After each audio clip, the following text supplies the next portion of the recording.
Assalamualaikum warahmatullahi wabarakatuh.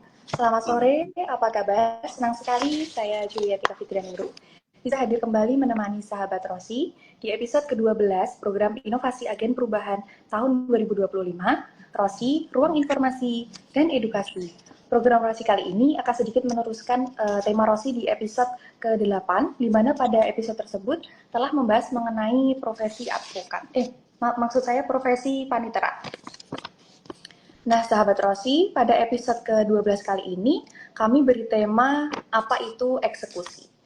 Sebelum kita mengobrol dengan narasumber, kita sapa-sapa dulu nih sahabat Rosi yang sudah bergabung di live Instagram Pengadilan Negeri Kandangan. Oke, di sini udah ada yang mulai bergabung.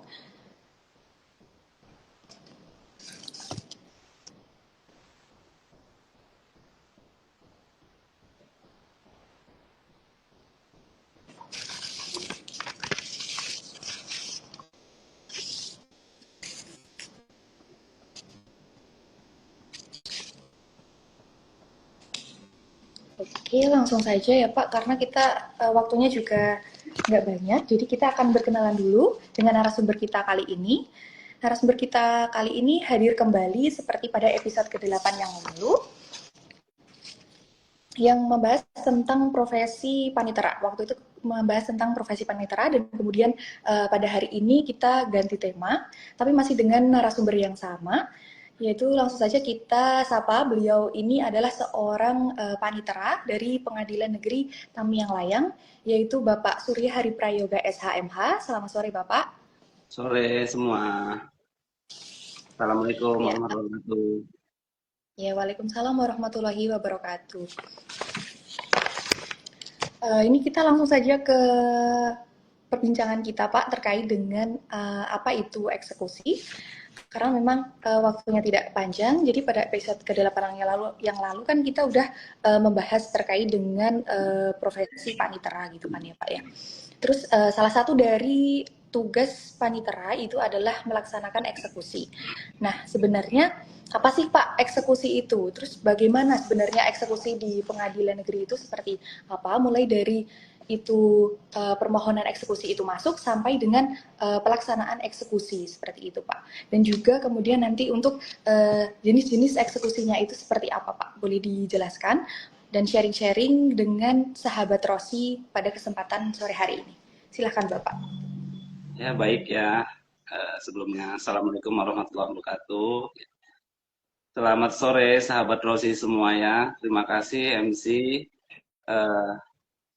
Perkenalkan Ulun Surya Hari Prayoga ya, menjabat sebagai panitera Tamiang Layang.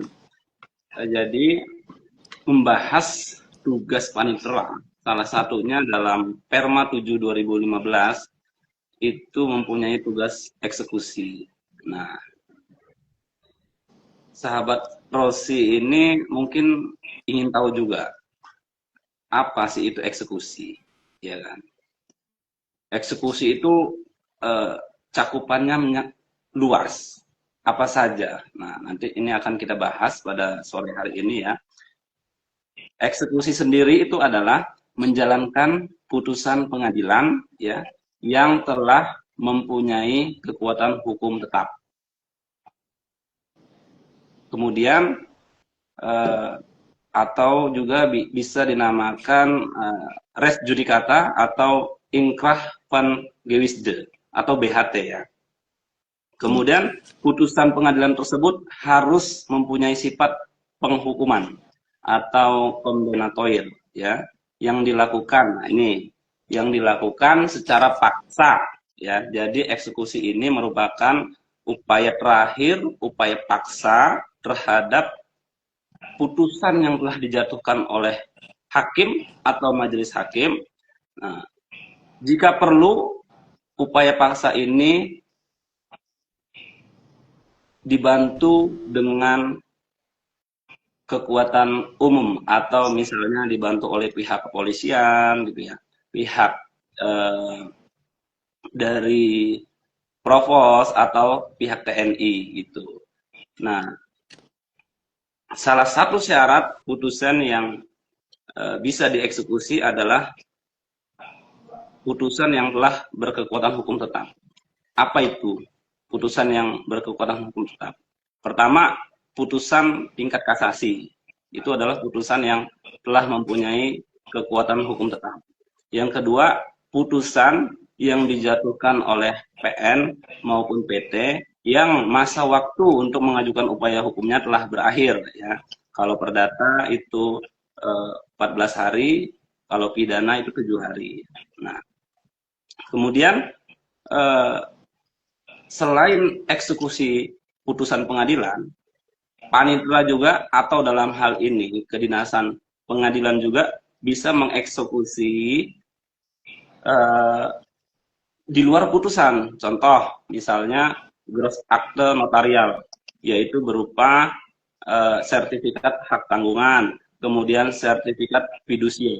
Itu bisa dilakukan oleh panitera. Hal ini pemohon harus mengajukan dulu ke pengadilan negeri tempat objek tersebut berada. Nah, itu kira-kira pengertian umum eksekusi. Intinya adalah menjalankan putusan yang telah berkekuatan hukum tetap atau ingkrah pen gewisde, kemudian salah satu amar putusannya harus mempunyai sifat kondemnatoir atau penghukuman. Kira-kira itu Mbak Juli dan sahabat Rosi, apa sih itu eksekusi? Kemudian terkait dengan jenis-jenis, ya, jenis-jenis eksekusi yang bisa dilakukan di pengadilan negeri. Itu pertama, eksekusi untuk pembayaran sejumlah uang. Jadi misalnya ada putusan dari pengadilan negeri yang mewajibkan atau menghukum pihak tergugat untuk membayar sejumlah uang, maka itu bisa diajukan ke pengadilan untuk dieksekusi terhadap harta-harta tergugat tersebut. Kemudian yang kedua, eksekusi untuk melakukan suatu perbuatan. Dalam hal ini dicontohkan misalnya si tergugat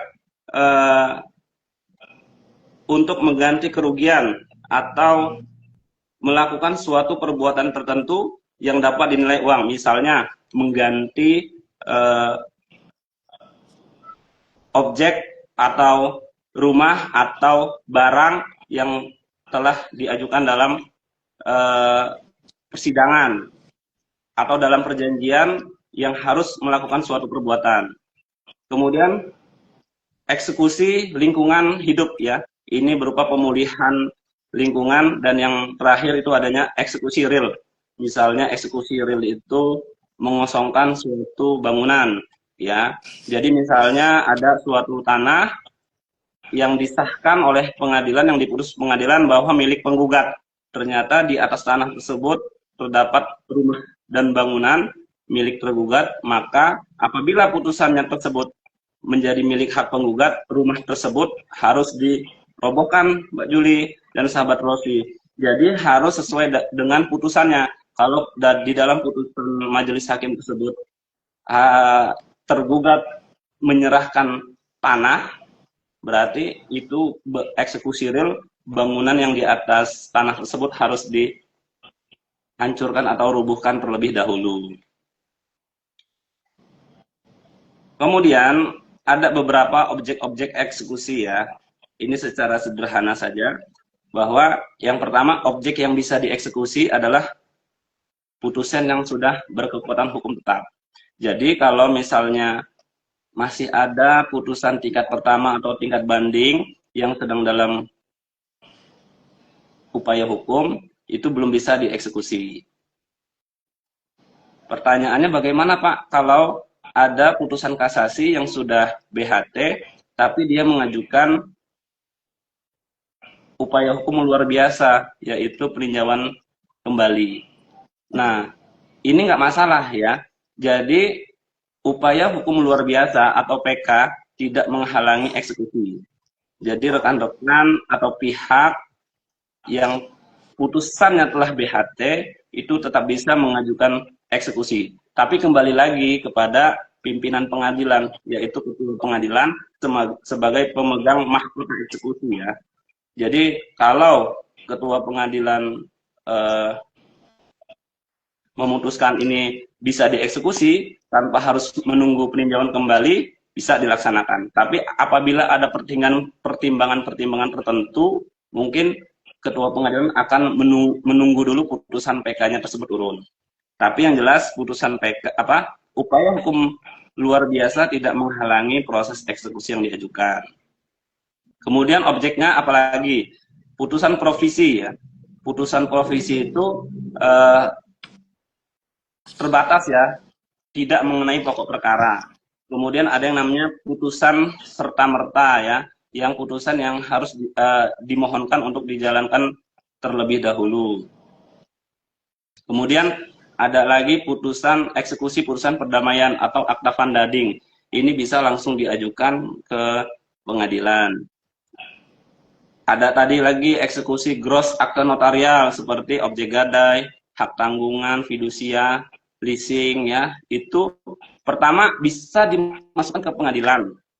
Kedua, apabila perjanjian hak tanggungan tersebut ada frasa atau pasal yang mengatur debitur atau kreditur bisa mengajukan eksekusi, itu bisa langsung ke KPKNL tanpa harus ke pengadilan. Jadi bisa langsung melakukan lelang atau pendaftaran eksekusi lelang di KPKNL. Kemudian ada beberapa lembaga lagi yang putusannya bisa dieksekusi oleh pengadilan. Putusan arbitrase nasional, arbitrase internasional, putusan BPSK, putusan KPPU, putusan Komisi Informasi, itu bisa didaftarkan eksekusinya melalui pengadilan negeri.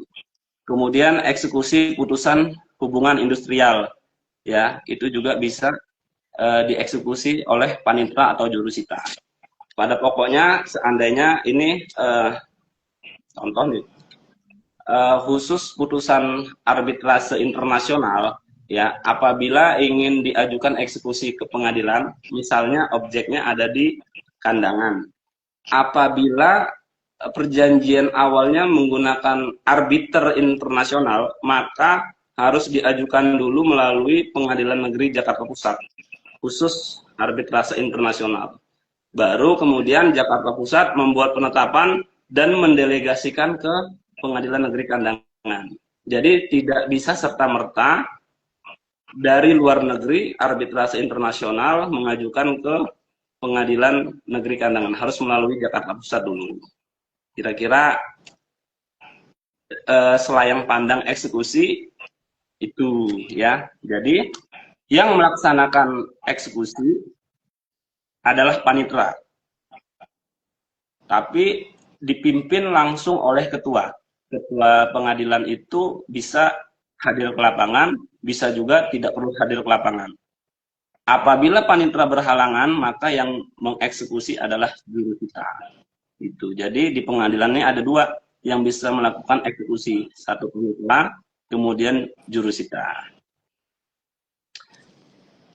Kira-kira seperti itu dulu. Ada pertanyaan host atau teman-teman?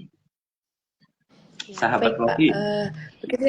Ya, jadi ada nih Pak, salah satu sahabat Rosi yang bertanya terkait dengan penjelasan dari Bapak tadi. Jadi beliau bertanya seperti ini ya, ada Kak Rinrin ini tanya, kalau pihak tidak kooperatif dalam eksekusi itu, bagaimana Pak tindakan hukumnya seperti itu? Oke ya, jadi itu seperti tadi pengertian eksekusi ya. Eksekusi ini adalah upaya paksa, upaya yang paling akhir, bisa tanpa bantuan aparat penegak hukum, bisa juga memakai aparat penegak hukum. Sebelum langkah-langkah eksekusi, itu ada yang namanya anmaning. Anmaning adalah teguran dari ketua pengadilan. Jadi banyak tuh tahapnya sebelum eksekusi. Eksekusi itu langkah-langkah paling terakhir yang mungkin jarang didengar atau sekali didengar itu crowded masalahnya. Karena eksekusi itu upaya paksa. Sebelum adanya upaya paksa itu ada namanya anmaning. Anmaning itu peneguran. Jadi para pihak itu ditegur dulu sama Pak Ketua oleh Ketua Pengadilan bahwa saudara harus membayar atau saudara harus melakukan secara sukarela. Apabila saudara tidak membayar atau melaksanakan putusan ini, maka akan dilaksanakan eksekusi secara paksa. Jadi itu masih diberi kesempatan oleh ketua pengadilan selama jangka waktu 8 hari untuk melaksanakan upaya sukarelanya tersebut. Apabila dalam jangka waktu 8 hari tidak menjalankan putusan secara sukarela, maka dilakukan upaya paksa. Namun pada kenyataannya banyak tuh ada dispensasi, toleransi dari pihak penggugat atau pemohon eksekusi juga membijaksanai ya, boleh, oke deh, nggak apa-apa 8 hari. Misalnya untuk mengosongkan rumah kan nggak bisa secepat itu, dia harus mencari kontrakan dulu atau rumah yang baru. Jadi sebelum rumah itu dibongkar, minta waktu dulu 1 bulan. Nah, biasanya itu dibijaksanai bahwa nggak perlu 8 hari, jadi sebelum 1 bulan tidak akan dieksekusi. Tapi apabila masih juga belum secara sukarela, maka apa boleh buat, Mbak? Misalnya disuruh pengosongan, jadi memakai ekskavator, ya, kalau dia tidak mau menyerahkan. Pasti teman-teman pernah melihat tuh, ada yang kayak kasus terbaru itu ya di Depok, ada yang penghancuran ya, eksekusi pengosongan lahan.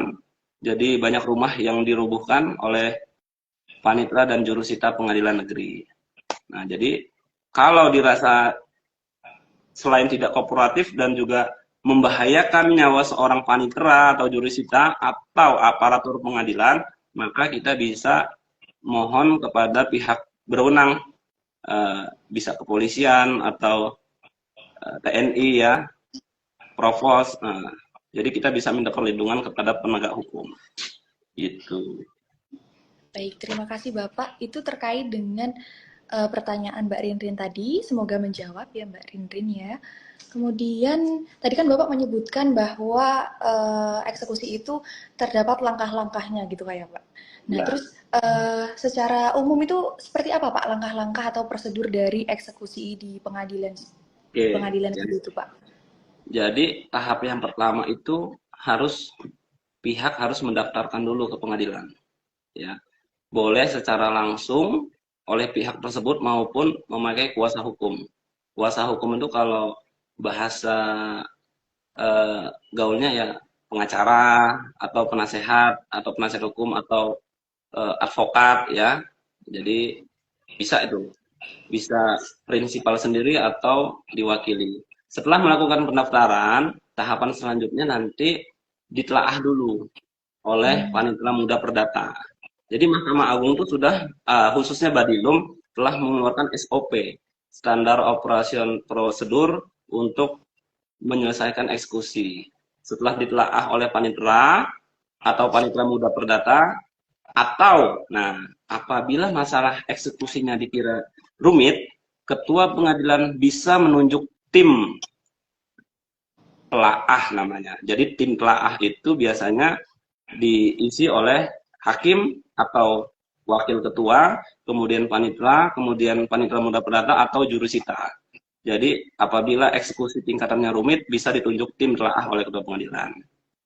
Kemudian setelah ditelaah, menurut hasilnya bisa dieksekusi, maka tahapan selanjutnya pihak harus membayar panjar. Panjar yang harus dibayar berdasarkan ketentuan instruksi Dirjen Badilum nomor 1 tahun 2024 tentang pencatatan keuangan eksekusi, itu harus dibayar dari awal sampai dengan akhir. Jadi kalau zaman dulu sebelum adanya instruksi Dirjen ini, pihak itu membayar separuh-separuh Mbak. Misal membayar hanya untuk proses unmanning, kemudian membayar setelah unmanning baru membayar lagi untuk sita. Setelah membayar sita eksekusi baru membayar untuk eksekusi. Nah, sekarang sejak tahun 2024 SK-nya itu dikeluarkan bulan Agustus, itu harus dibayar sejak awal sampai akhir. Jadi tidak ada lagi yang namanya kekurangan biaya panjar. Karena dulu banyak kasus Mbak, setelah atau rekan-rekan sahabat losi. Jadi kasusnya seperti ini. Setelah sampai unmanning, setelah disita, ternyata untuk mengosongkan bangunan tersebut memerlukan ekskavator. Setelah memerlukan ekskavator, memerlukan pengamanan dari aparat kepolisian. Ternyata biayanya sangat besar. Atau membutuhkan biaya lelang atau apresial. Biaya apresial kan dinilai oleh tim penilai publik ya, di luar dari pengadilan. Itu biayanya cukup mahal. Jadi banyak pihak itu yang berhenti di tengah jalan karena kekurangan biaya untuk menyelesaikan eksekusi. Nah, untuk mengantisipasi hal-hal tersebut, karena eksekusi ini kan ada jangka waktunya. Tema 2 2014 menyatakan bahwa setiap jenis perkara maksimal itu 5 bulan. Jadi pengadilan harus menyelesaikan perkara selama 5 bulan termasuk perkara eksekusi. Nah, untuk mencegah adanya ketidakbiayaan, maka pendaftaran eksekusi panjarnya harus dilaksanakan atau dibayar di awal. Jadi sekarang bayar itu nggak nyicil lagi dan kemungkinan biayanya lebih besar daripada seperti biasanya. Itu pun untuk memudahkan proses eksekusi. Setelah pembayaran, baru kemudian ketua pengadilan membuat penetapan ahan maning. Ahan maning tadi adalah teguran ya kepada pihak yang dimohonkan untuk dieksekusi. Setelah ditegur tadi, diberi kesempatan 8 hari atau sesuai kesepakatan. Apabila tidak melaksanakan juga atau dia tidak beritikat baik, maka akan dilakukan sita eksekusi. Sita eksekusi terhadap barang-barang termohon ya sesuai dengan nilai kerugian. Yang pertama harus disita adalah barang bergerak. Bisa mobil, bisa motor, baru kemudian barang tidak bergerak. Rumah ya atau gedung atau tanah. Nah, setelah dilakukan penyitaan, maka selanjutnya bisa dieksekusi real atau bisa dieksekusi lelang rumah tersebut. Setelah berhasil dieksekusi, apabila ada pembelinya, ya, maka uangnya tersebut akan diserahkan ke pihak pemenang. Jadi pihak penggugat misalnya diwajibkan membayar 500 juta. Harga lelangnya 700, maka 500 juta itu diberikan kepada pemohon eksekusi dan sisanya dikembalikan kepada pihak termohon eksekusi. Selesai itu, pengadilan dianggap berhasil melaksanakan eksekusi. Itu tahapannya. Baik, terima kasih Bapak terkait dengan tahapan eksekusi. Kemudian ada lagi nih Pak, sahabat Rosi yang bertanya, yaitu Mbak Ririn lagi nih. Beliau tanya lagi Pak, kalau pelaksanaan eksekusi itu memakai keamanan, tadi kan Bapak juga menyebutkan bahwasanya kita bisa melibatkan pihak pengamanan untuk melakukan eksekusi seperti itu kan ya Pak. Nah itu apakah diperlukan biaya Pak? Pasti segala perkara perdata itu dibebankan kepada pihak itu, kecuali perkara prodeo. Perkara prodeo itu perkara yang biayanya dibebankan oleh APBN, jadi kepada APBN, jadi gratis. Nah, tapi berhubung dengan pertanyaan ini perlu, jadi dari kepolisian itu biasanya ada anggaran yang keluar tersendiri. Nah itu pihak yang membayar langsung kepada pihak pengamanan. Bisa kepolisian kan pengamanan, bisa juga Satpol PP gitu, bisa juga apa dari TNI ya gitu. Pokoknya pasti perlu biaya gitu karena melibatkan instansi lain. Kira-kira begitu.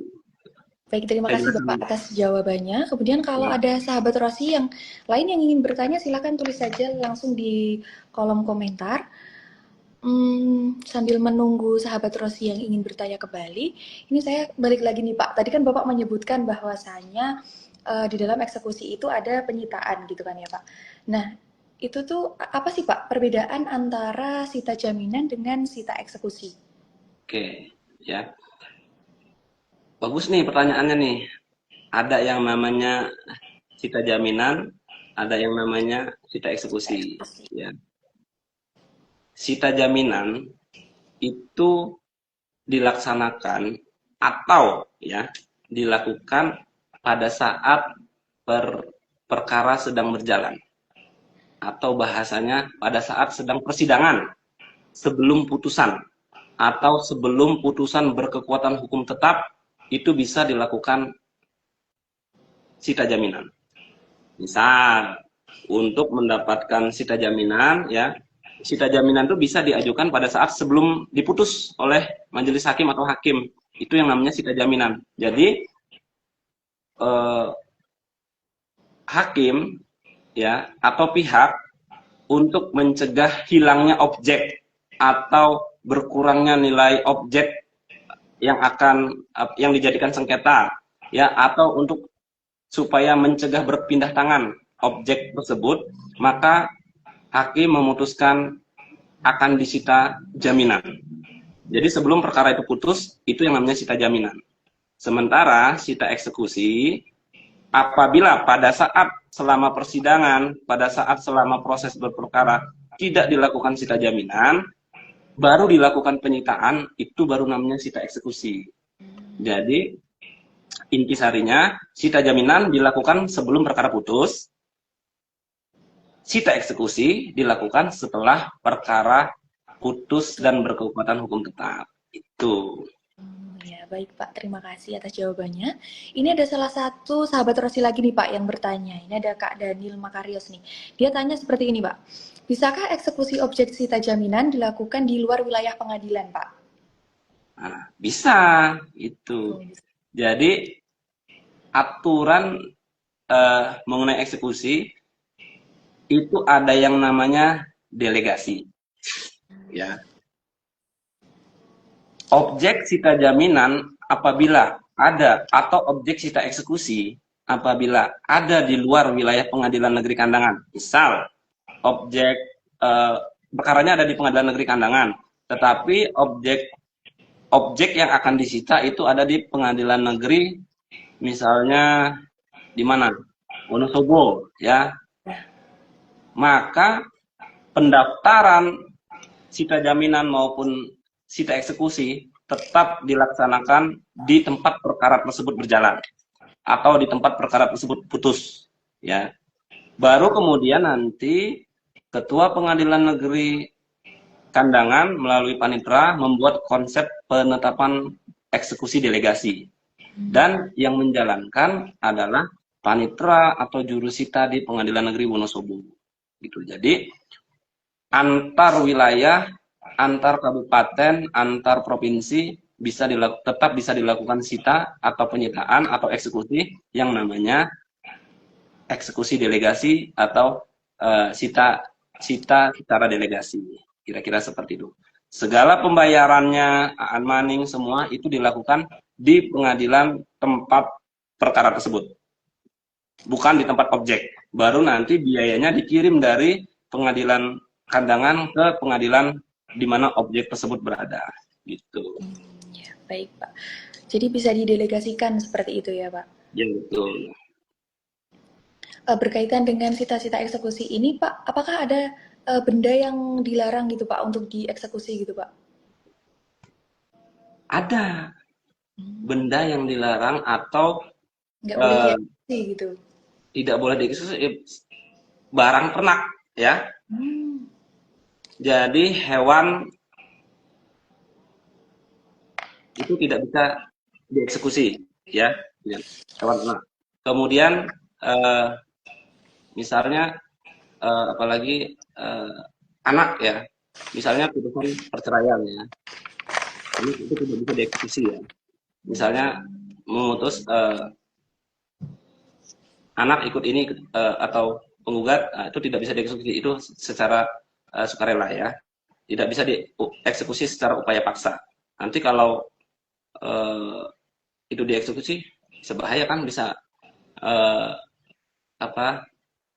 membahayakan kejiwaan anak tersebut, ya, bisa membahayakan lah, itu. Jadi seperti itu, ya. Ya, baik Pak. Kita lanjut lagi nih, sahabat Rosi. Kalau ingin bertanya silahkan tulis saja langsung di kolom komentar. Sambil menunggu sahabat Rosi yang ingin bertanya nih Pak. Tolong dikoreksi ya Pak apabila saya salah nih, terkait dengan eksekusi ini kan ada juga tuh Pak yang dilaksanakan oleh jaksa, bukan hanya di pengadilan saja, tapi juga ada yang di pidana itu kan jaksa juga melakukan eksekusi seperti itu kan ya Pak ya. Ya, Nah itu perbedaannya apa Pak? Terkait dengan eksekusi di pengadilan dan juga eksekusi yang dilakukan oleh jaksa seperti itu Pak. nah, ya, gini. Jadi dari dasar hukumnya saja sudah beda, ya. Dasar hukum kejaksaan atau jaksa untuk mengeksekusi itu pasal 270 KUHP ya. Nah, jadi dasarnya pasal 270 yang menyatakan bahwa jaksa adalah pelaksana putusan pengadilan yang telah berkekuatan hukum tetap. Tapi dalam hal ini putusan apa? Putusan Pidana. pidana. Ya. Putusan pidana yang berupa misal pidana penjara, ya. Kemudian pembayaran ganti rugi sejumlah uang, ya. Kan ada juga tuh di putusan pidana yang mewajibkan bahwa terdakwa harus membayar kerugian atau ganti rugi. Nah, kalau seperti itu, semua putusan pidana itu dieksekusi oleh jaksa.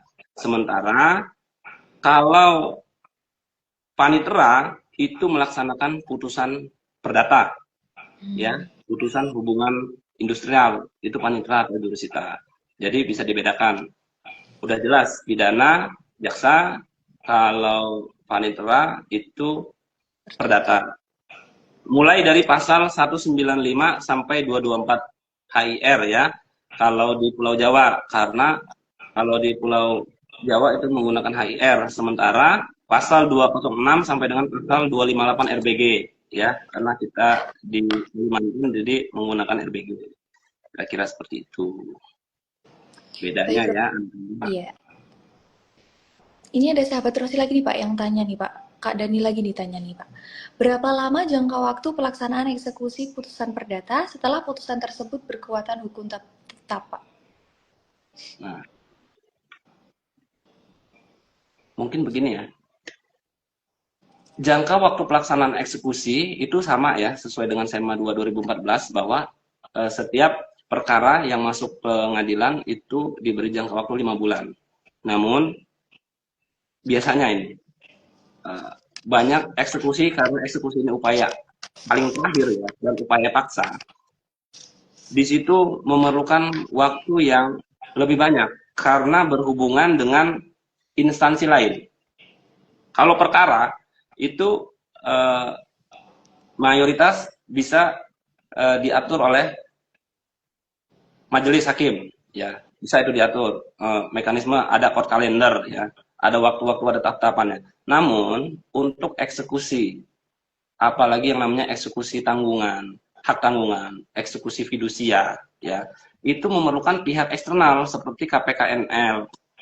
Sementara syaratnya pun untuk melakukan lelang itu harus ada yang namanya pengumuman di harian cetak ya, di koran, kemudian di website ya. Pokoknya pengumuman secara umum yang dibaca oleh semua pihak, nggak boleh rahasia. Nah, KPKNL pun menetapkan syarat-syarat ketentuan sesuai dengan peraturan perundang-undangan. Pengumuman pertama harus dilakukan 30 hari, nggak boleh kurang. Nah, itu kalau seperti eksekusi hak tanggungan, itu memerlukan jangka waktu yang lebih lama. Tapi kalau misalnya ada eksekusi real atau eksekusi pembayaran sejumlah uang yang bisa dilakukan secara cepat, dan kebetulan harta-harta termohon ada dan bisa dieksekusi, maka harus cepat, maksimal 5 bulan, sesuai dengan SEMA yang telah dikeluarkan Mahkamah Agung. Gitu. Berarti sudah diatur secara jelas terkait dengan jangka waktunya di SEMA itu ya Pak ya? Betul. Lanjut lagi Pak, ini terkait dengan pengalaman Bapak nih, selama menjadi panitera, itu ada nggak Pak hambatan terkait dengan pelaksanaan eksekusi? Banyak, Oh banyak banyak. ya. Kalau Boleh yang Pak secara sharing Pak, sharing-sharing. daring ya, hambatan Ya. secara fisik ya. Ini hambatan secara fisik ya. Ketika kami dinas di Pengadilan Negeri Menggala ya. Barangkali teman-teman sudah pernah dengar ya, Pengadilan Negeri Menggala itu cukup familiar ya, masyarakatnya di sana apa cukup ini ya keras berani gitu ya. Jadi pada saat kami akan mengeksekusi real merobohkan bangunan rumah itu ada tuh termohon eksekusi seorang ibu-ibu lagi itu berdiri di depan ekskavator. Bisa nggak eksekusi dilakukan? Susah, Pak. Walaupun seorang ibu-ibu, tapi dia bisa menghentikan satu buah unit ekskavator. Nggak bisa itu jalan ekskavator. Apabila membahayakan nyawa, ya kan, pihak, nanti bisa-bisa atau tidak hati-hati, maka operator ekskavatornya atau drivernya malah bisa terkena masalah. Banyak, itu yang di depan mata ya, hambatan ya. Jadi hambatannya itu pertentangan ya, atau pihak-pihak yang tidak setuju itu melakukan perlawanan berupa kontak fisik ya. Kemudian ada lagi yang berusaha menghilangkan hartanya tersebut. Misal dia sudah kan diputusan dia sudah disuruh diputusan untuk membayar sejumlah uang.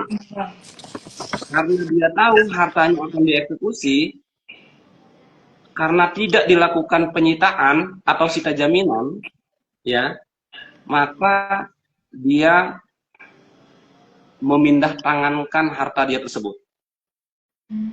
Jadi dia merubah nama tuh. Yang tadinya sertifikat atas nama orang tersebut, seolah-olah dilakukan jual beli orang lain. Sementara dia masih memiliki sebenarnya. Nah, akhirnya apa? Itu tidak akan bisa dieksekusi. Karena hal-hal yang eksekusi yang tidak bisa dilaksanakan adalah harta pihak ketiga. Atau harta milik orang lain, masa kita eksekusi? Nah, itu nggak bisa. Itu hambatan selanjutnya. Kemudian yang terakhir ada lagi yang cukup menarik ya, adanya mentranslate perjanjian. Ini saya pernah menangani arbitrase internasional ya dari negara Cina sana. Jadi mereka mentranslate huruf Cina tersebut tidak sesempurna bahasa Indonesia. Jadi ada frasa-frasa yang dihilangkan di situ.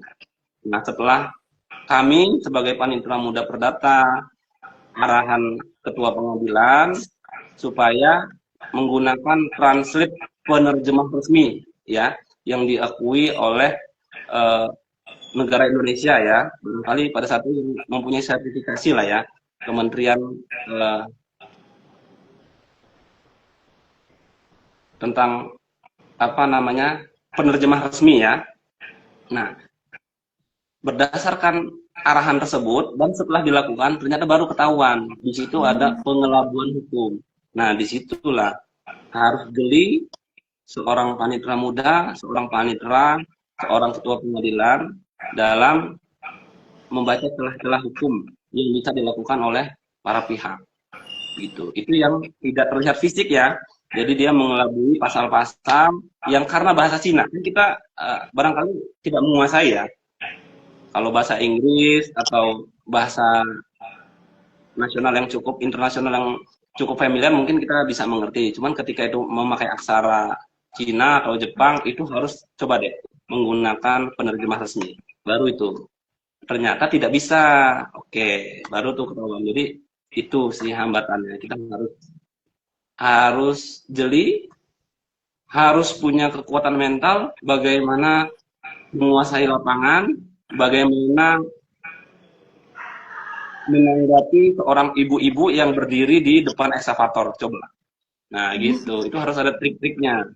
Jadi paling tidak kita harus meminta bantuan pihak kepolisian atau Satpol PP yang berjenis kelamin perempuan juga. Gitu. Bahaya itu, kalau yang ada cuma laki-laki, di mana ya kan nanti terkena pelanggaran, nanti masuk lagi berita di Kementerian Perlindungan Anak dan Wanita gitu kan. Jadi triknya itu ketika mengeksekusi di lapangan, eksekusi real, jangan lupa harus disediakan seorang perempuan gitu untuk menghadapi hal-hal yang tidak diduga. Iya. Itu sih, ya. Pak, ini ada lagi nih dari sahabat Rosi yang bertanya, apakah orang atau oknum yang menghalangi proses eksekusi tidak dapat diamankan atau diproses hukum, Pak? Ya bisa diamankan tergantung dari karena setiap panitra atau jurusita melaksanakan eksekusi itu merupakan tugas negara. Ya, diatur oleh undang-undang, kemudian bekerja pun berdasarkan SOP. Jadi apabila ada yang menghalangi itu bisa diamankan. Dilihat lagi deliknya ya, apakah delik biasa atau harus ada pelaporan gitu. Kalau misalnya menghalanginya dengan cara memukul atau membacok, mohon maaf saya lupa cerita. Jadi pada saat di Menggala dulu ada termohon ya, itu tidak diketahui menggunakan golok ya, golok ada di dalam tubuhnya, langsunglah itu tanpa pengawalan yang ketat ditebaskan ke kepala pemohon eksekusi. Pada saat itu kejadian dan diproses gitu, karena dia melakukan penganiayaan gitu. Jadi semua orang itu equality before the law ya, sama lah di mata hukum. Baik Pak, terkait kita lanjut dulu nih Pak, karena belum ada lagi nih sahabat Rosi yang bertanya. Masih kita tunggu ya sahabat Rosi, kalau ingin bertanya silahkan tuliskan saja di kolom komentar.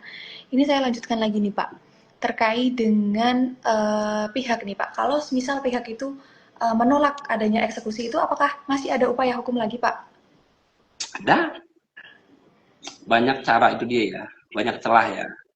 Biasanya pihak yang dieksekusi ini menggunakan kuasa, baik yang pemohon maupun termohon eksekusi itu menggunakan kuasa ya, apabila mereka belum mengerti hukum ya. Dan masing-masing kuasa pasti mempunyai dasar-dasar hukum alibinya tertentu ya. Pertama, dia bisa mengajukan upaya hukum perlawanan. Jadi terhadap penetapan eksekusi itu bisa ada upaya hukumnya perlawanan. Tapi itu lagi tergantung nanti mahkota eksekusi ada di ketua. Apakah ketua akan menunda eksekusi karena adanya perlawanan ya atau tidak? Ya. Kemudian yang tadi lagi upaya hukumnya itu PK ya. Apakah PK tersebut dianggap akan bisa sebagai dasar untuk menunda eksekusi gitu. Karena tergantung nanti PK-nya dilihat. Karena untuk mengajukan PK ada lagi tuh Mbak syarat-syaratnya. Ada syaratnya bukti baru atau novum ya, atau kehilafan hakim. Nah, itu bisa tuh dibahas lagi di pertemuan selanjutnya. Apa sih itu? Nah, gitu. Jadi itu ya upaya hukum apabila permohon gimana sih legalnya, cara resminya itu mengajukan perlawanan atau peninjauan kembali itu. Berarti kalau semisal ada pihak yang menghalangi eksekusi, atau maksudnya pihak itu melakukan suatu bantahan terhadap eksekusi, berarti nanti itu ditangguhkan atau seperti apa Pak? Ya, bisa ditangguhkan, bisa ditunda, tergantung lagi nanti. Terus di pengadilan kami, pengadilan negeri Tamiang, itu ada 2 perkara eksekusi, ya. Dua-duanya melakukan perlawanan, ya. Yang satu tanpa menunggu perlawanan tersebut, tetap dijalankan eksekusinya. Yang satu lagi menunggu proses perlawanannya selesai, gitu. Jadi kebetulan di kami ada 2 dan ada 2 versi, gitu. Jadi ada yang menurut Pak Ketua ini harus ditangguhkan. Oke, kita tangguhkan gitu. Kita buat penetapan penangguhannya sampai dengan perlawanan itu selesai ya. yang tidak ditangguhkan lanjut terus. Walaupun ada proses perlawanan, kita tetap lanjut terus gitu. Nanti rencananya akan ada eksekusi kita di bulan Agustus. Nah, gitu. Tanpa menunggu perlawanannya putus.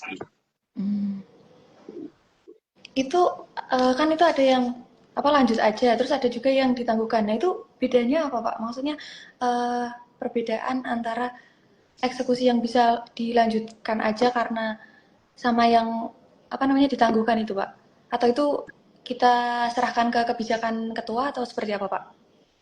Tentunya ketua dalam membuat penetapan penangguhan itu ada pertimbangan-pertimbangan khusus ya.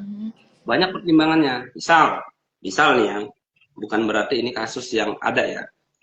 Contoh pertimbangan yang bisa diambil oleh ketua, ternyata objek eksekusi telah dikuasai oleh pihak ketiga. Itu. Maka bisa tuh ditangguhkan. Kemudian yang kedua, ditangguhkan lagi, ternyata objek eksekusi tidak ada. Yang pertama, pindah ke pihak ketiga. Yang kedua, tidak ada. Contohnya apa? Misal, ada eksekusi fidusia. Datanglah pihak leasing mengajukan permohonan, Pak, tolong kami eksekusi sebuah mobil Pajero Sport, itu kan, warna hitam. Nah, dengan plat ABCD. Nah, ternyata setelah mau dieksekusi, barang tuh nggak ada. Gitu loh. Apa yang mau dieksekusi gitu? Gitu. Itu contoh lagi ya. Nah, jadi ada banyak pertimbangan-pertimbangan khusus ya. Atau yang ketiga lagi misal adanya novum tadi, bukti baru. Menurut misalnya ketua pengadilan, jadi kan sebelum perkara PK itu dikirimkan, itu diperiksa dulu oleh pengadilan. Ternyata menurut novum, oh ini kemungkinan nih daripada kita eksekusi, nanti ada yang namanya pemulihan eksekusi. Jadi apabila dieksekusi ternyata eksekusinya itu salah atau kelebihan eksekusi, maka kita wajib atau pemohon atau penggugat wajib mengadakan pemulihan eksekusi. Itu. Kehati-hatian dalam melaksanakan eksekusi, jangan sampai adanya over eksekusi ya. Nggak boleh itu. Abuse of power. Jadi ada kelebihan eksekusi, itu wajib. Nah, makanya sebelum benar-benar eksekusi dilaksanakan, itu harus cermat apabila ada upaya hukum, perlawanan, bantahan, PK. Menurut ketua, ini masuk nih, ini bisa nih, kemungkinan untuk mencegah, lebih baik kita hati-hati. Dah, kita tangguhkan dulu, kita tunda dulu. Begitu ya Pak, baik. Ini ada sahabat terus ini Pak yang bertanya nih. Jika ada deadline verzet terhadap eksekusi yang beralasan dan menunjukkan adanya hak pihak ketiga yang dilanggar, apakah eksekusi bisa ditunda juga sampai adanya keputusan mengenai deadline verzet tersebut? Ya, jadi deadline verzet itu pihak ketiga ya. Bantahan ya. Jadi gini, salah satu putusan yang dinyatakan non executable ya adalah yang dikuasai oleh pihak ketiga objeknya tersebut. Nah, pertimbangan objek pihak ketiga atau deadline verzet ya, menurut hemat kami ya, menurut saya dan berdasarkan aturan itu ketua pengadilan bisa menunda atau menangguhkan ya. Jadi di sini pun kebetulan yang satu perkara tersebut itu ada deadline verzet ya, bantahan dari pihak ketiga. Jadi proses eksekusinya dari bulan Februari kemarin ya sampai sekarang ditangguhkan. Padahal kalau saya sebagai panitera ingin melaksanakan penyelesaian eksekusi itu secara cepat, sederhana dan biaya ringan sesuai dengan asas ya Mahkamah Agung. Sederhana, cepat dan biaya ringan. Ini dikarenakan adanya upaya hukum perlawanan deadline verzet, maka ketua mempertimbangkan dengan matang-matang ini harus ditunda dulu, harus ditangguhkan dulu eksekusinya. Dan hingga sampai saat ini masih tuh sedang berjalan. Bahkan di Denver Set itu ada upaya hukum ya. Jadi ada upaya hukum perlawanan berupa bantahan, kemudian nanti bisa banding tuh. Bisa banding, bisa kasasi. Nah, itu. Setelah kasasi, setelah BHT dinyatakan benar semua, baru tuh lanjut eksekusinya. Apabila ternyata kalah atau balik putusannya, maka untung aja nggak dieksekusi. Berarti sudah betul pertimbangan pimpinan, ketua, panitera, gitu. Jadi lebih ke arah prinsip kehati-hatian. Berarti kita harus mengutamakan prinsip kehati-hatian dalam pelaksanaan eksekusi ini ya Pak ya? Nah, jelas satu lagi ya, masih kurang nih. Jadi ada yang namanya tadi putusan non-executable ya. Iya.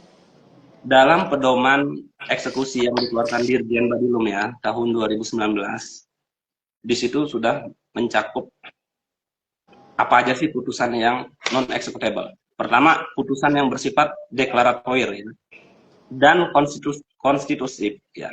Jadi putusan yang bisa kita eksekusi itu hanya condemnatoir. Kalau deklaratoir atau konstitutif itu tidak bisa dieksekusi atau non executable. Kemudian yang kedua, harta kekayaan permohonan eksekusi itu nggak ada. Misalnya si B dihukum membayar 500 juta. Ternyata si B nggak punya harta lagi, apa yang mau dieksekusi gitu. Jadi ibaratnya hanya menang putusan, menang di atas kertas, menang di atas hitam di atas putih gitu. Tidak bisa, orang nggak ada hartanya lagi gitu. Nah, jadi ini pernah juga terjadi kepada saya sendiri pada saat di Pengadilan Negeri Tanjung Karang gitu. Jadi berproses saya secara perdata, kemudian ketika saya ingin melaksanakan eksekusi, Aan Maning sudah, ternyata tidak ada harta-hartanya lagi gitu. Kayak misalnya perusahaan leasing itu pintar, mobilnya itu mobil sewa, rukonya itu ruko sewa juga. Jadi mereka tidak bisa dieksekusi terhadap harta-harta perusahaan tersebut. Gitu. Yang ketiga, barang yang menjadi objek eksekusi berada di tangan pihak ketiga. Itu nggak bisa. Eksekusinya non-executable. Kemudian eksekusi tidak bisa dijalankan terhadap penyewa. Ya, jadi apabila di situ ada yang nyewa, maka nggak bisa dieksekusi. Objek eksekusi nggak jelas batas-batasnya, nggak bisa juga tuh.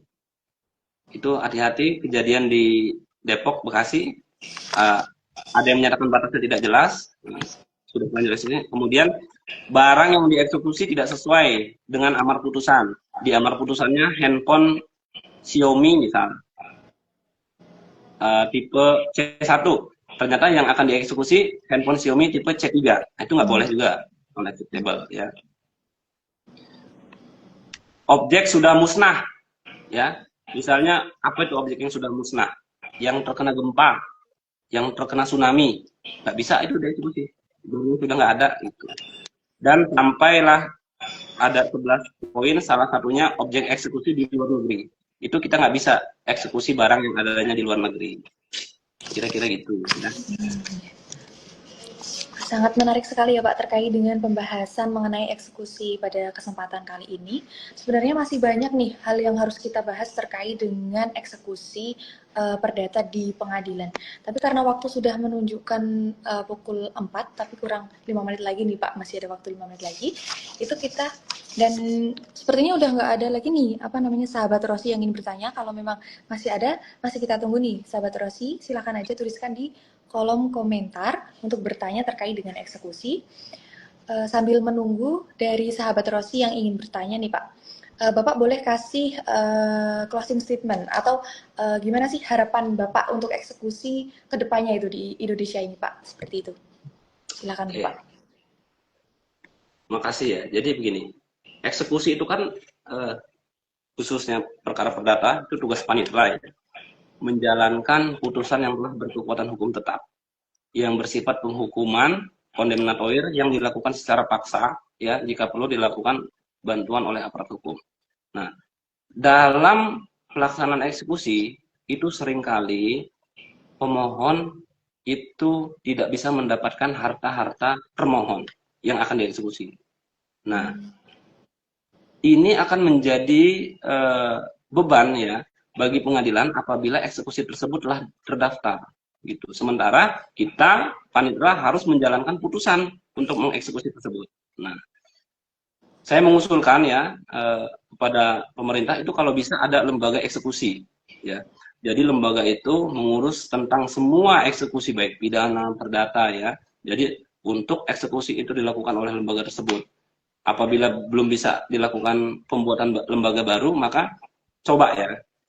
Kalau dari pihak kejaksaan ya, kejaksaan itu bisa mencari harta-harta terdakwa ya untuk melakukan ganti rugi. Mereka bisa melakukan penyitaan tanpa adanya permohonan. Ya, mereka dikasih kewenangan penyidikan, ya, penyelidikan untuk menyita. Nah, beda dengan panitera dan jurusita, kita nggak bisa melakukan penyitaan harta tanpa adanya permohonan dari pihak pemohon. Nah, kalau bisa lagi, berikan kewenangan tambahan kepada panitera atau jurusita untuk melakukan penyitaan tanpa adanya permohonan. Jadi misal gini, harus membayar 500 juta. Karena si pemohon ini nggak tahu harta-harta termohon 500 juta itu ada atau enggak, agar negara memberikan kewenangan kepada panitera. Misal panitera bisa melakukan penyitaan langsung ke bank ya, mencari harta-harta atau rekening pihak pemohon, langsung dilakukan kita oleh panitera atau jurusita tanpa adanya permohonan dari pemohon. Nah itu sih lebih bagus kalau ada seperti itu. Sangat menarik sekali ya Pak. Karena waktunya sudah menunjukkan pukul 4 nih Pak di sini ya Pak. Jadi mungkin saya tutup saja terkait dengan pertemuan dan perbincangan terkait dengan eksekusi pada kesempatan kali ini. Jadi terima kasih saya ucapkan kepada Bapak Surya Hadi Prayoga SHMH yang telah berkenan hadir sebagai narasumber dalam program Rosi kali ini. Dan terima kasih juga untuk para sahabat Rosi yang telah bergabung di live Instagram Pengadilan Negeri Kandangan.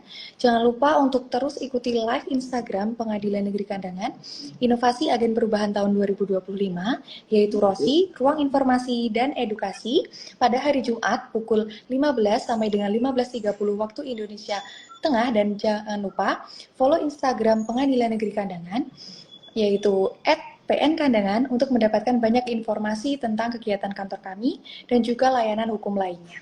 Saya Julia Tika Fitrianingrum undur diri. Wassalamualaikum warahmatullahi wabarakatuh. Sampai jumpa lagi. Terima kasih Bapak Surya. Terima kasih ya. Sukses acaranya. Keadilan itu datang dari hati. Setiap langkah Rosi penuh dedikasi. Bersama dalam harmoni untuk pelayanan, menuju masa depan berkeadilan. Masyarakat tak perlu risau lagi, karena Rosi hadir dengan informasi. Informasi yang mengedukasi. Pengadilan Negeri Kandangan siap menginisiasi, memberikan layanan hukum jelas dan pasti.